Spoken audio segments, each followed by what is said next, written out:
Hello everyone, this is Kathy from the Daily Marker. How are you guys doing today? I wanted to share some watercoloring with you. This is part of a Waffle Flower blog hop. I'm in love with this stamp set. I only use what I love, FYI. So I want to show you how I watercolored this and added some accents. I used some Tombow markers. For the background, I used some Distress ink, and I used one of the layering elements for the background, and then some other markers. So I stamped this with some no-line ink, ink on 3, and I'm showing you right now how I filled in the little nooks and crannies beforehand, because I always want to impress upon you how important this is. I always do it after I color an image, but this shows you what I'm looking for. It's like black and white this way. So that's why I did it on the flower on the left, and I wanted to just show you kind of how I did it on the right. So now I'm going to speed up the whole watercoloring process, and I just want to get to the details. So I want to show you how I like to watercolor. There's 2 ways that I do it. You saw me scribble some Tombow on my acrylic palette there. Now, another way is to take the marker directly on your paper. It's dry paper, and you color that marker. I kind of do like an L shape, a half U, whatever. It doesn't matter. So I colored a portion of that square that I drew, and I have my rag nearby, and I'm wetting my brush. I want to make sure it's wet, and then I'm starting at the top of where I put that color down, and then I'm bringing it down. So I need to make sure I have enough water on this square to move the color down. And I make sure that I bring the brush all the way up to the line. And then I'm kind of hovering there. I want the water to absorb into the paper, and I want it to look gradient. So notice I'm spending a lot of time on that first half. And then when I know there's not a lot of color in my brush, I pull that brush all the way down to the end of that rectangle.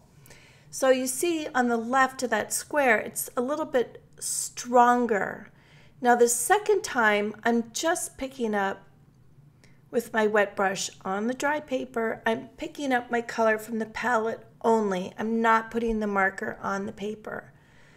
And then I rinse off the color on the brush, and now I started in the bottom of that rectangle, and then I bring the water up to bump against the green. So that way I get a gradient, kind of a washed watercolor look. When I put the color on the square, it wasn't as concentrated. So these are 2 ways that I do watercoloring with Tombow markers. So it's easier to explain it this way than it is on a flower petal that might be smaller. So hopefully that makes sense. Everyone when I've been traveling seems to like this way. I feel like it's an easy way to be successful and to not just have a mash of one color.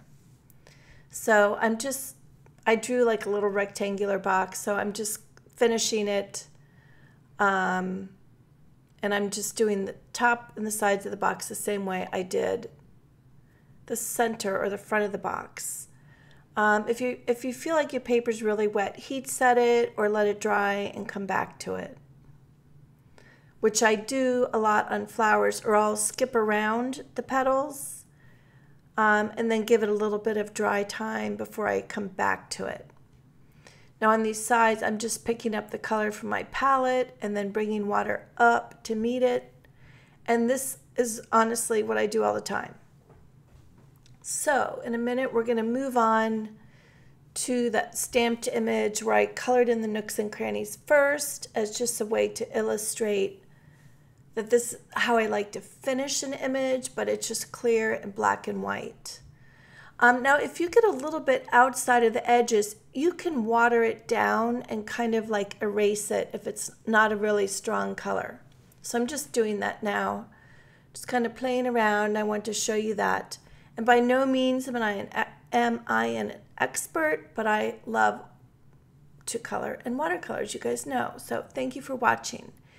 Now, like I said, this is exactly what I did on those boxes. So I just sped this up and I took the time to cut out every time I dip into the water or I dry my brush off. Just you can just kind of see it flow before your eyes, and it doesn't take a lot of time for you. So I just thought you might like this. I hope you like it. Sometimes it just kind of illustrates it better for me, and I know you guys like to watch a lot of videos, so that's what I decided to do in this case. Of course, if you check out my video feed, there's lots of videos with much slower versions of this exact same thing that you can watch. And speaking of watching, if you like my videos, I would assume you do since you're here watching now. If you click the notification button, then you won't miss any of the videos when I post them. Just a suggestion, nothing necessary at all. So I'm just working my way around this image, and I'm just picking up color on the palette, and then every now and then I put the Tombow marker down on the petals. I'm trying to get a variation in the petals, but I'm not focusing on, like I always like to say, where the light's coming from. I just want a darker and a lighter area. On a few occasions I had some brown on my palette. I kind of mixed that with the pink to make another color. And you know, don't even worry about the colors I use, just grab what you have. Now I have some twine there and I colored it with Copic markers. I love to do this. And I just thought I'd show you how I'm tying the bow today. I'm creating 2 bunny ears, see right there? And then I fold one ear through the next and pull it like when you're tying your shoe. And this actually gives you a really nice bow easily. And then I put some glossy accents on, and then I just hold it down with a paper piercer so it sticks. I love to add just this little pop on cards. Now this is a stamp set. It's a layering stamp set, which is fabulous. And I chose not to use the layers because I just wanted to color it. And if you use the layers as with ink, you can make a beautiful bouquet. I didn't have that much time, unfortunately. So now I have well, it's not a real fine tip, but it's fine enough for this purpose. And it's kind of a deep magenta red, and I'm just kind of accentuating some of those little nooks and crannies with the red. And since I did that in the beginning, I'm using them as a guideline right now with this. And then I have another pink marker that I'll go and add some lines to. My voice sounds really hoarse. I've been trying to drink a lot of water today. So I'm just moving around the image, just coloring, accentuating those little nooks and crannies and stuff. And then I'll pick up the pink. What else? So while I'm doing this and you're watching, I'm just going to chat. So I really wanted this to pop on my background, and you'll see how I did that. So I die cut some fun foam, those foam sheets of paper. And now I'm just using my pink and my red. You'll see, it doesn't matter. So I cut 2 layers with the die cut with the black foam. I glued them on top. I always put like an acrylic block on top to make sure they seal nice and tight.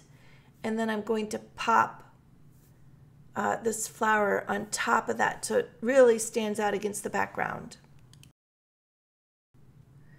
So if you try adding these little accent lines, don't worry about it. Just have fun with it.